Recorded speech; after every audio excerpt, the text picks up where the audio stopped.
A sunny afternoon at a local swimming pool. A black man approaches the entrance, ready for a refreshing swim. But before he can even step in, a white woman stops him, saying, "You don't belong here." What happens next will leave you stunned. His response shocks everyone around him and completely flips the situation on its head.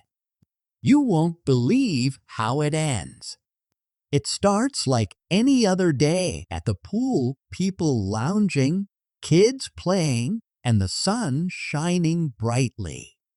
But what should have been a peaceful moment quickly escalates when this white woman confronts the black man.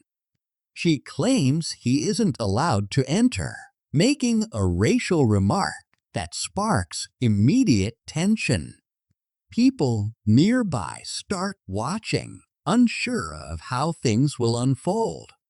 Is he going to stand up for himself or walk away to avoid conflict? Stay tuned, because his response will take you by surprise. It was supposed to be just another relaxing day at the pool for him.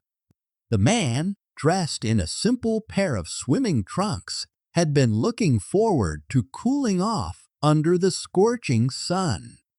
After a long week of work, he had decided to spend his Saturday at the local community pool, one of the few places where he could unwind and just enjoy some peace.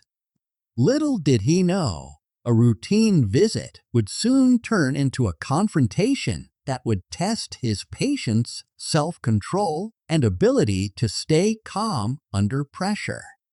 As he approached the entrance, the woman was already standing there. At first glance, she didn't seem to be anything out of the ordinary, just a middle-aged white woman dressed in a towel, waiting to head into the pool herself. She was talking to a friend, and her tone was casual. But that all changed the moment she turned to face him. The man, who had no intention of causing any trouble, tried to walk past her, heading towards the gate. However, the woman abruptly stepped in his path, blocking him. Her body language was firm, almost hostile, as she crossed her arms over her chest and stared him down. The man paused, taken off guard by the unexpected confrontation. He had no idea what was coming next. "You can't come in," she said bluntly, her tone dripping with authority. "You're not allowed in here." For a moment, he thought it was a joke. Maybe she was just messing around, trying to be funny. But the look on her face said otherwise. She wasn't smiling. There was no warmth in her voice. In fact, the words she spoke were cold and dismissive, like she believed he didn't belong there.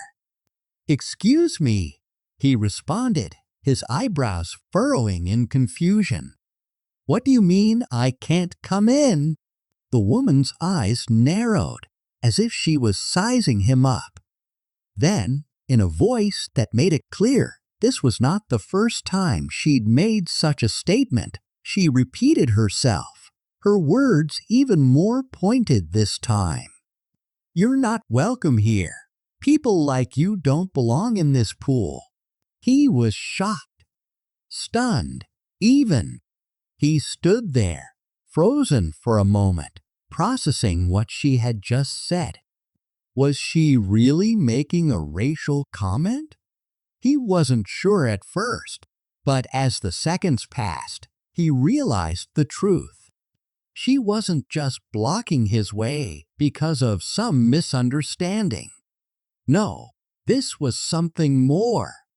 This woman, for reasons he could only guess, had decided that he, as a black man, didn't deserve to enjoy a simple day at the pool. Her prejudices were clear, and they were aimed directly at him. The tension in the air thickened instantly, The people around them, who had been lounging in the sun or chatting amongst themselves, began to notice the standoff. Some looked up from their phones or books, trying to understand what was happening. Others watched with curiosity, waiting to see how he would respond to the woman's rude remarks. The crowd was now aware of the unfolding drama, and the pressure was building. It felt as though everyone was waiting for him to either back down or lash out. But he didn't want to escalate the situation. He wasn't the kind of person to start a confrontation. He just wanted to swim. Yet, here he was, standing face to face with a racist woman who was denying him something that should have been his right access to the pool, just like everyone else. The woman didn't back down either. Instead, she grew more insistent, her insults becoming sharper with every passing second. She repeated her claim that people like him didn't belong in the pool. Her voice was louder now, and the hatred behind her words was undeniable. He could feel his blood beginning to boil. The words stung more than he expected, and for a brief moment he was tempted to respond with anger at her audacity, anger at the unfairness of it all. But there was more at stake now. As people started to gather around them, the potential for violence, either physical or verbal, was growing. He knew that reacting with hostility wouldn't help the situation.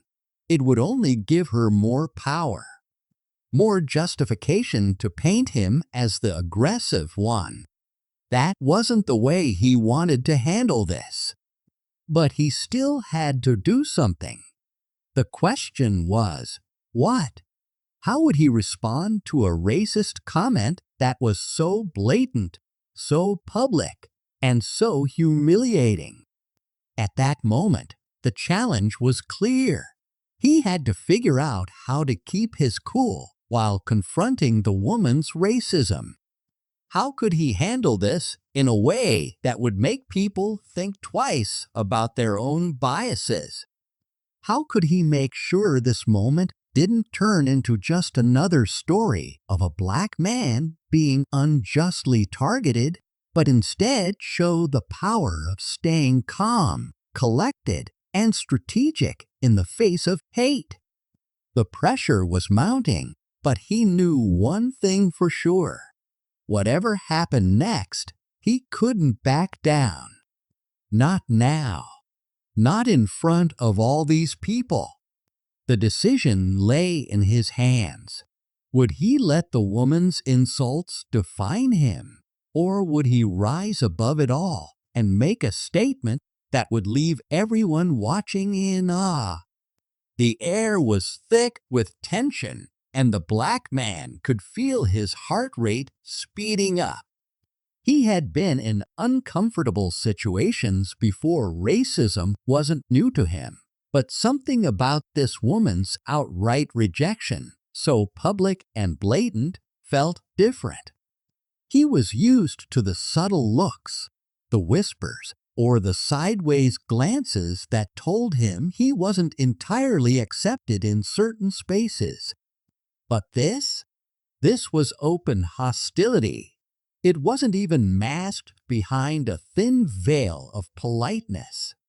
She was outright telling him he didn't belong here, simply because of the color of his skin. The problem was so raw, so blunt, that for a moment he didn't know how to react. In his mind, he thought about what she had just said. "People like you don't belong here." Her words echoed in his ears, a harsh reminder of the racial barriers that still existed in many places, even in public spaces like this pool. He had tried to tell himself that things had gotten better, that there was more tolerance and acceptance in the world. But moments like this shattered that illusion. The woman's words weren't just an insult, they were a challenge. They were a declaration that, despite all the progress society claimed to have made, there were still people who believed in their own superiority, and they would take any chance to remind him of his place. She was doing it now, with all the confidence in the world, like she was entitled to make the rules. But the more he stood there, the more he realized he wasn't just dealing with a random stranger, this woman. Her attitude, her hatred, was a reflection of something much larger. A system of prejudice and discrimination that, unfortunately, was still alive and well. The man knew, deep down, that engaging in this type of confrontation could go either way. If he reacted in anger, if he allowed himself to give in to the fury rising inside him, it would only validate the woman's perception of him.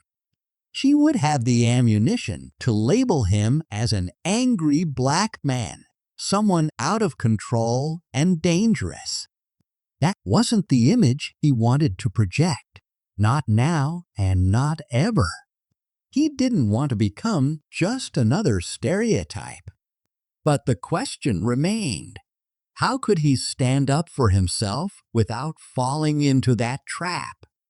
How could he address this woman's racism in a way that would make an impact without perpetuating the cycle of hate? He needed to be clever, calculated.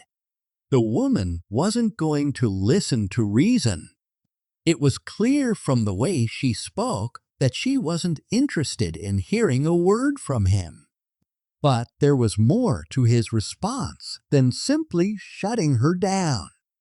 The situation became a test not only of his patience, but of his ability to remain composed under extreme pressure. It wasn't just about him anymore. It was about showing everyone around them that he wouldn't allow this kind of treatment to go unchecked. And it wasn't just about confronting this one woman. If he could handle this moment with grace, he might just change the way people around him thought about the treatment of others, especially people who looked like him. The crowd around them had been quiet up until now, only whispering among themselves. Some watched the situation with fascination, unsure of how to react. A few people, likely afraid to get involved, kept their heads down, pretending not to notice. There were also those who had begun to glance nervously at one another, as if wondering how far this situation might go. The white woman, oblivious to the mounting tension, continued to press her point, telling him once again that he didn't belong there. The more she spoke, the more the surrounding crowd became aware of her bigotry. But there were others who were beginning to shift their gaze toward him. Some faces were sympathetic, others were confused, and a few seemed uncertain. It was as if they were waiting for a sign, a reason to take his side. Some may have been hoping for an apology from the woman, or at the very least, a sign of remorse. But most importantly, they were watching to see how the black man would handle it. Would he fight back? Would he remain silent? Would he escalate the situation into a full-blown confrontation? He knew that their perception of him, the way they viewed this entire encounter, would be shaped by his next words. The man wasn't interested in playing into the typical narrative of black men as angry or violent in response to racism. But he was also fully aware of the power of his own voice and the weight of his words in this moment. This was his opportunity to shift the energy of the situation, to turn the tables, to take control of the narrative and to leave the woman with nothing but her own shame. As she stood there, continuing her tirade, he took a deep breath, grounding himself. He couldn't let his emotions get the best of him. The key was in how he would de-escalate the situation, how he would assert his rights without losing his dignity. The crowd, some still unsure of how to react, was now on the edge of their seats, waiting for the man's next move. He glanced around, making brief eye contact with some of the people nearby. They were watching, waiting for him to take a stand. He could feel the weight of their expectations, but also the growing support of those who could see right through the woman's actions. In that moment, he knew that his response was about to make all the difference, not just for him, but for everyone around him. And the woman? She had no idea what was coming. The moment of truth had arrived. The tension that had been building in the air was now palpable, and all eyes were on him.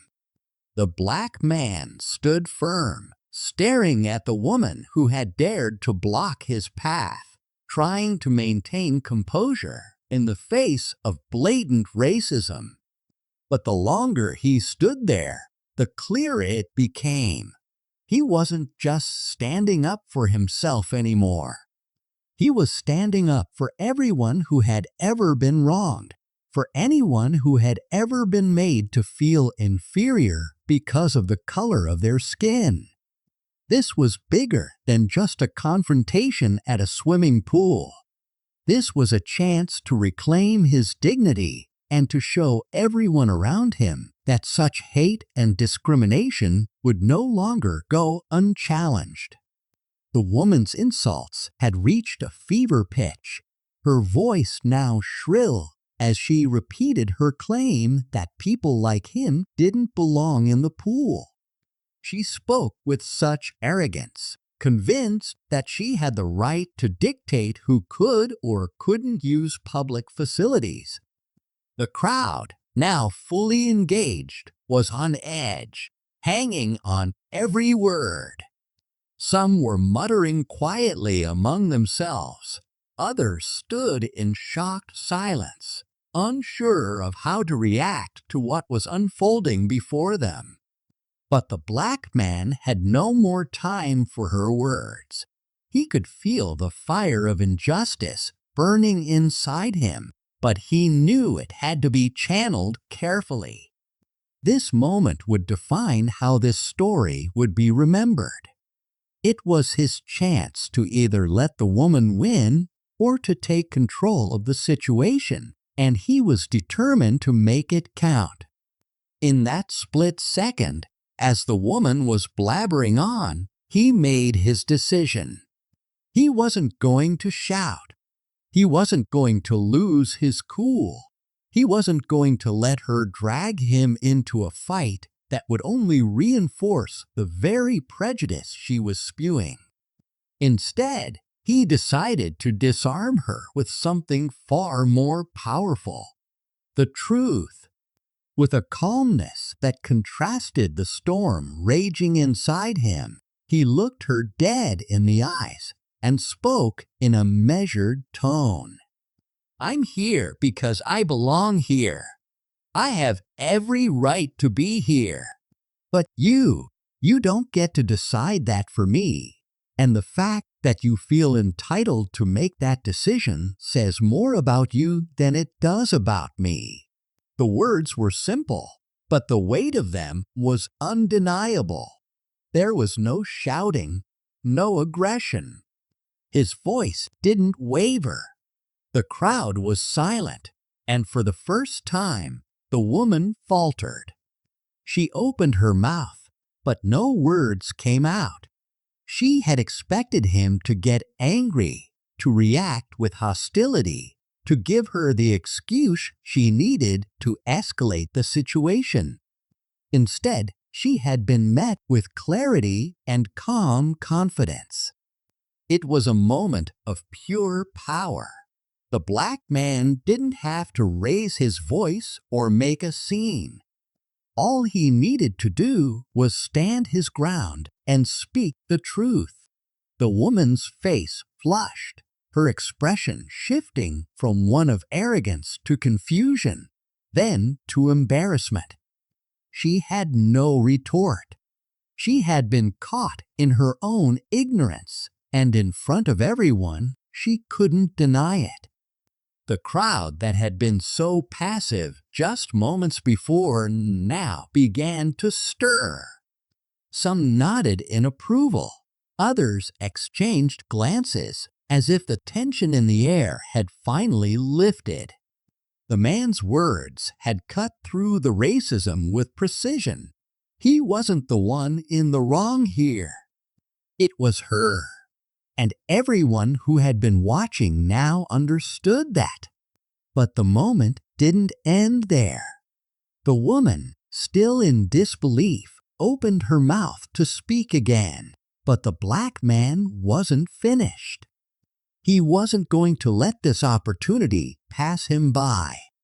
He addressed the crowd now, his voice strong and clear. "This isn't just about me. This is about all of us. We all have a right to be here, no matter who we are, where we come from, or the color of our skin. It's time to stop letting people like her control our spaces, our lives, and our freedom." His words echoed through the crowd, and for a few brief seconds, there was nothing but silence. The impact was unmistakable.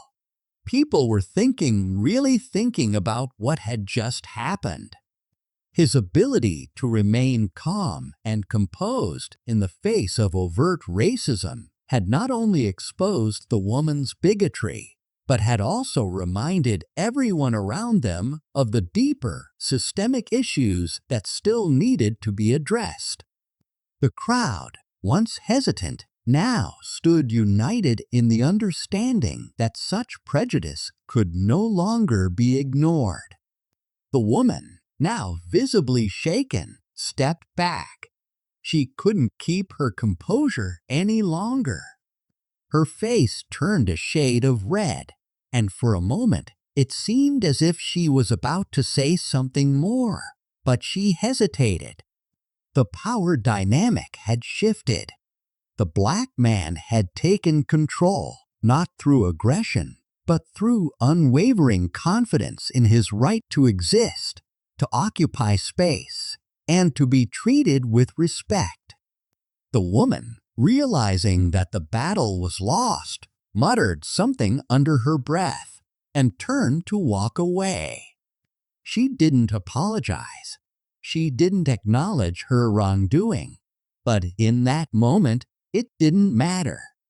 The crowd had seen everything they needed to see, and the black man had emerged victorious not through force, but through self-respect and the ability to remain steadfast in the face of hate. The silence that followed wasn't just an absence of sound.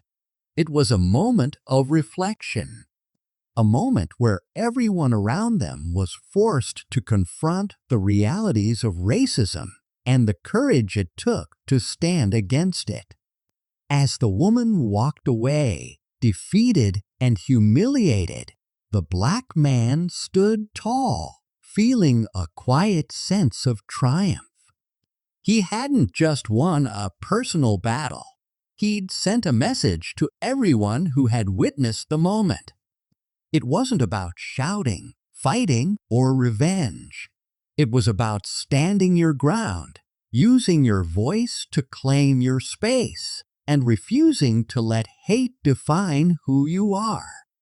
The crowd, once uncertain, now understood the power of his calm response. The black man's dignity had shone through, and with it, he had challenged the status quo.